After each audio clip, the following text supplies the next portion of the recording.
sou o professor Leonardo, esse é o canal Tio Léo. Temos hoje mais um vídeo, né? E esse vídeo vai ser meio diferente. Primeiro que ele saiu na terça-feira.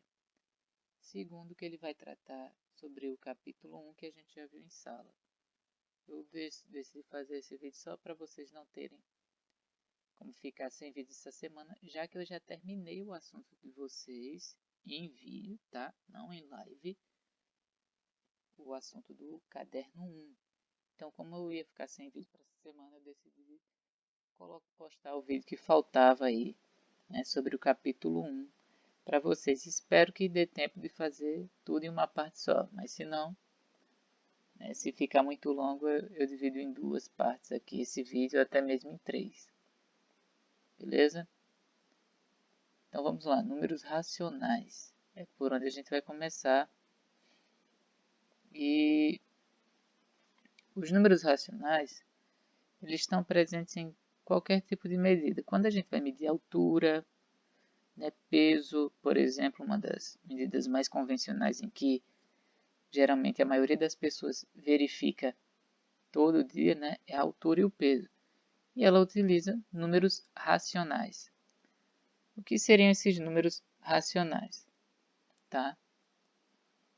Os principais conceitos desse conjunto de números. Primeiro é que uma fração pode ser representada como um número racional, e a fração, toda fração, lembrem-se disso, toda fração representa a divisão de dois números inteiros, desde que o denominador dele não seja zero.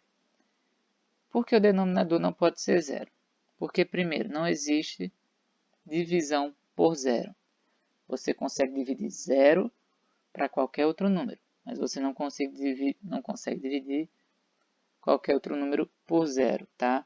Na matemática, até hoje em dia, isso nunca foi provado que existe uma divisão por zero. Beleza?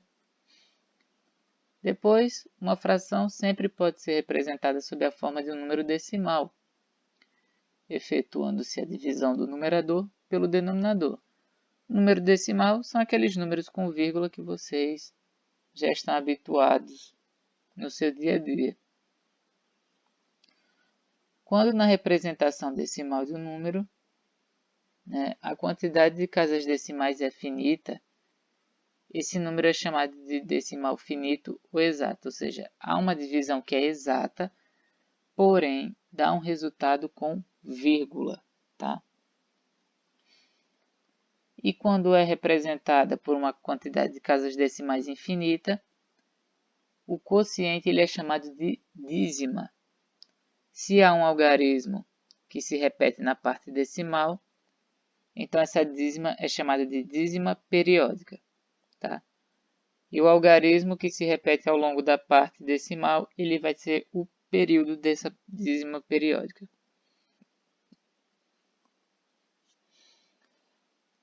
Nem sempre é possível escrever uma dízima em forma de fração. Apenas as dízimas periódicas podem ser escritas dessa maneira, tá? Então, se eu dissesse assim,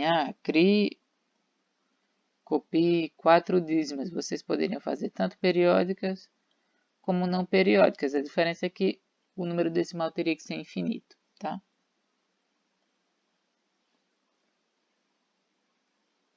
E a periódica da não periódica, ela difere por quê? Porque na periódica é apenas um número que se repete na parte decimal. Vamos supor 4,555555. Então, só vai repetir o 5. No decimal infinito, que não tem período, ele pode ter 1, 2, 3, 4, 5, 6, 7, 8, 9, 11, 12, 13, 14. Entendeu? Pode seguir um decimal que é infinito, mas que não apresente um período. Tá? A fração que deu origem à dízima periódica, ela é chamada de fração geratriz da dízima, ou seja, aquela fração que gera aquele decimal infinito, que tem um período. Né? E para a gente saber como um número fracionário se torna decimal, a gente tem um exemplo aqui, né? A fração 15 sobre 24 em número decimal. Então, representa o quê? Uma divisão, onde eu pego o meu numerador, que é o 15, e divido pelo denominador, que é o 24. Então, eu coloco um zero, né, ali no 15, para ficar maior que 24 e fica 150. E, consequentemente, eu coloquei um zero e uma vírgula aqui no meu quociente. Coloco 6. Por que 6?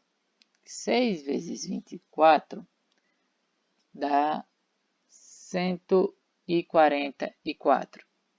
Esse 6 aqui, que é representado aqui, é porque esse tipo de divisão ela vai representar depois somente o resto. Tá? Eu sei que 6 vezes 24 é 144, então 150 menos 144 resulta em 6. Hoje em dia as pessoas calculam assim. Tá?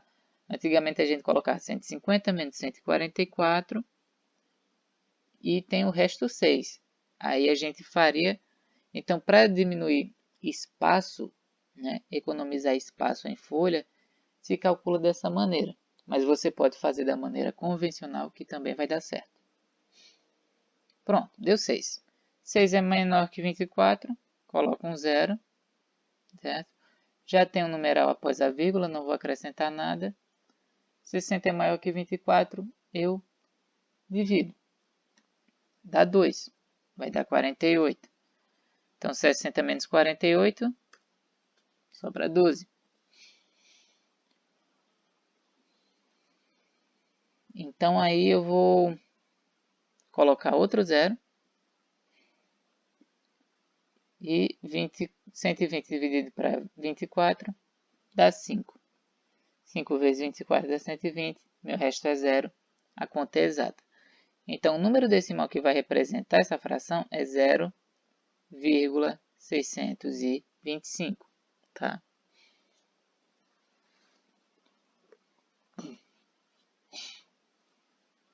Espero que vocês tenham entendido bem, tá bom? Essa divisão, como ela funciona. Você pega o numerador, divide pelo denominador, tá?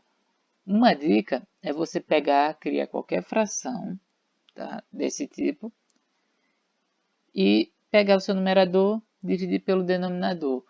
Testar primeiro no lápis. Depois que terminar o cálculo, verifica na calculadora se está correto, tá bom? Para ter uma segurança maior, tanto de divisão, como de transformar números fracionários em decimais. Então, se o denominador é uma potência de base 10, nós vamos ter os números escritos da seguinte maneira, né? Temos aí 12 dividido para 10, dá igual a 1,2, ou seja, essa base 10 ela vai influenciar minha vírgula, tá bom? Se eu tenho apenas um 10, né, aí, que é 10 elevado a 1, eu vou ter apenas um número após a vírgula. Aqui, 10 ao quadrado é 100, então no 100 existem dois zeros, então tem que ser dois números após a vírgula. Por que eu estou falando de zeros e de números após a vírgula? Porque isso aí vai influenciar nas casas decimais, tá bom? Quando a gente fala em décimos, casas decimais, então é uma divisão sobre uma potência de 10. Então, se eu tenho 12 décimos, é a mesma coisa que 1,2, tá? 57 centésimos. Então, tem a representação de centésimos aqui, certo? Vamos transformar aí, número decimal em fração. 3,7. Olha, naquele conceito. Eu tenho um número após a vírgula. O que é que eu vou fazer? 37, né? Eu junto todo o número. Se eu só tenho um número após a vírgula, então vai ser sobre 10. Se eu tenho dois números após a vírgula, será sobre 100. 3 números sobre 1000. 4 números após a vírgula sobre 10.000 e assim a gente vai resolvendo, né? Eu copio o número cheio aqui sem a vírgula E no meu denominador só vai caber aí as bases de 10. Tá bom? Menos 6,225. Então, eu copio esse número cheio, fica menos 6.225. Como tem 3 números após a vírgula, então vai ser sobre 1.000. Aí aqui, prestem atenção numa coisa. Houve uma simplificação, mas o resultado que eu posso exigir de vocês, certo? Eu posso dizer, ó, simplifique se a questão pedir para simplificar. Mas vocês chegaram aqui, a resposta está correta, tá? Vocês chegaram aqui, ó, 6.225, né? Menos 6.225 sobre 1.000, eu já considero essa resposta correta, até porque eu pedi que você transformasse em fração. Se você transformou em fração e teve uma base 10, está correto, tá bom? Não precisa simplificar, até porque isso aqui foi dividido para, deixa eu ver aqui, 25, tá bom? Ele dividiu essa fração por 25 e chegou a esse resultado aqui. Então vamos recordar um pouquinho, né, os decimais infinitos. A dízima periódica, né, tem uma parte inteira que fica à esquerda da vírgula e representa quantos inteiros tem o número. A parte não periódica pode não existir e é a parte decimal em que não há repetição.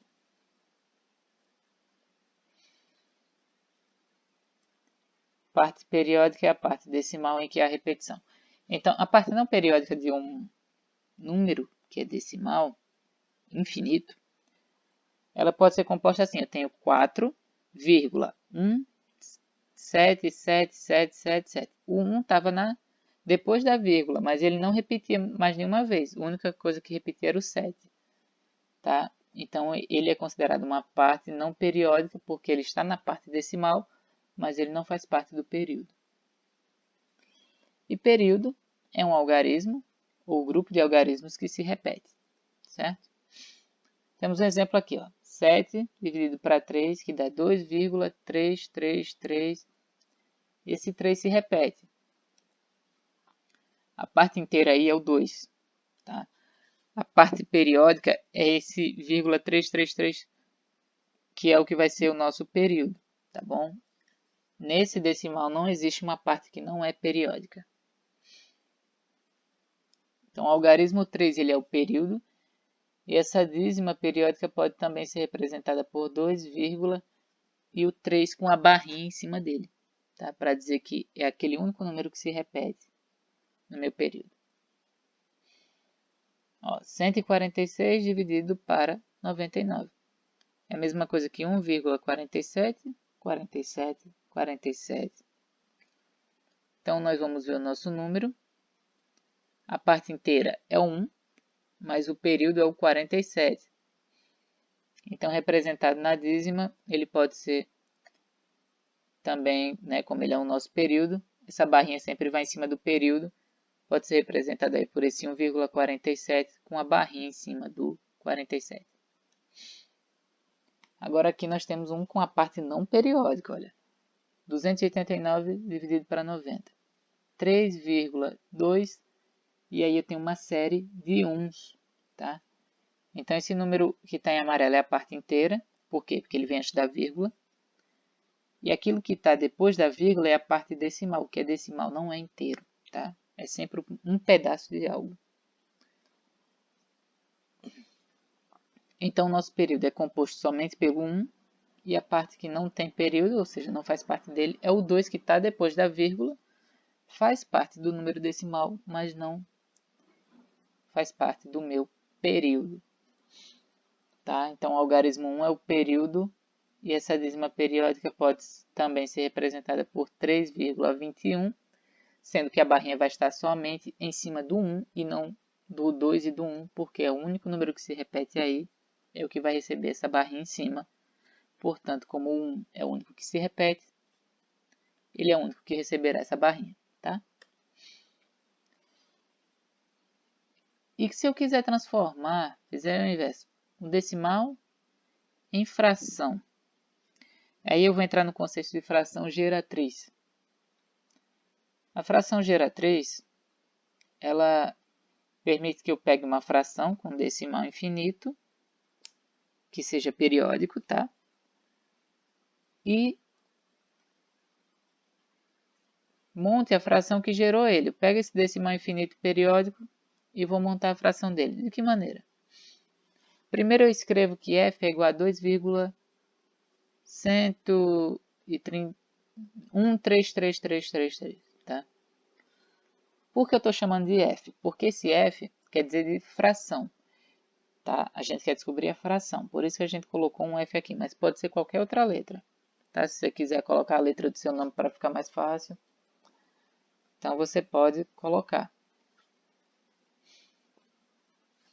Então, eu vejo o seguinte, se eu multiplicar isso aí por 10, dá 21,33333, né? E eu passo apenas até o meu período aí.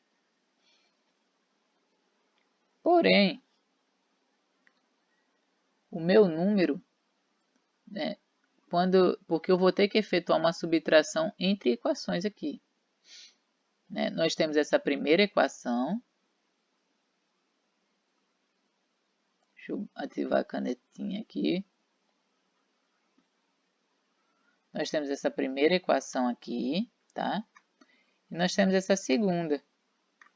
Sendo que se eu efetuar uma subtração, vai ficar entre essas duas vai ficar algo irregular. Então, eu vou pegar essa segunda e vou multiplicar por 10 também, que aí no final vai virar um 100, né? 100f vai ser igual a 213,333.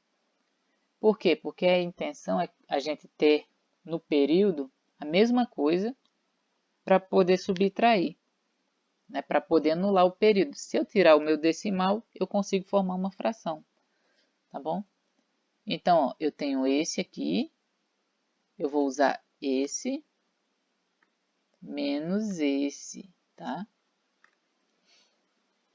Fazendo, ó, 2, que é essa equação aqui, ó, 2, daqui do 100 até aqui, tá?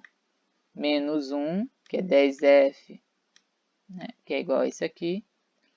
Eu vou ter, olha, 100 menos 10 dá 90. Né? E isso aqui, ó, eu vou anular essa parte periódica. Fazer 203 menos 21 dá 192. Então, f é igual a 192 sobre 90, tá? Que pode ser também 32 dividido para 15. Certo? Então, é esse o cálculo. Espero que vocês tenham entendido esse vídeo. Então, eu vou decidir dividir ele em partes mesmo. Mas não se preocupem, esses vídeos aí, como são meio que bônus, né? Para vocês, então eles vão ser postados sim em dias diferentes do habitual, tá? Como eu não tinha vídeo para transmitir para vocês ontem, pois a gente ainda está vendo na live o capítulo 4 e a gente já terminou, pelo menos em vídeo aqui no canal, esse assunto, então não vou mais mexer nele, tá? Então eu decidi trazer esse primeiro capítulo para vocês, para que vocês pudessem refrescar a memória de vocês e quando quisessem checar aqui no canal, o capítulo 1, que é uma fração geratriz, então eu vou lá no vídeo de números racionais e vai ter fração geratriz e dízimas periódicas. Eu esqueci o que é um decimal infinito, então vai ter aqui como era que fazia as operações de potenciação, vai ter aqui, potenciação na parte 2, tá? Então é isso, tá? Você que assistiu até aqui, clique em gostei, compartilhe esse vídeo, se inscreva no canal, ative as notificações para ficar sabendo sempre quando eu postar um vídeo de exercícios resolvidos ou conteúdo, tá bom? E o YouTube vai lhe notificar sempre que um vídeo sair no canal. É isso aí. Lembrando que Tenham consciência, tá? Cuidem da saúde e da higiene de vocês. Fiquem em casa nesse período de quarentena. Um abraço para todos. Estamos sempre juntos. E fui!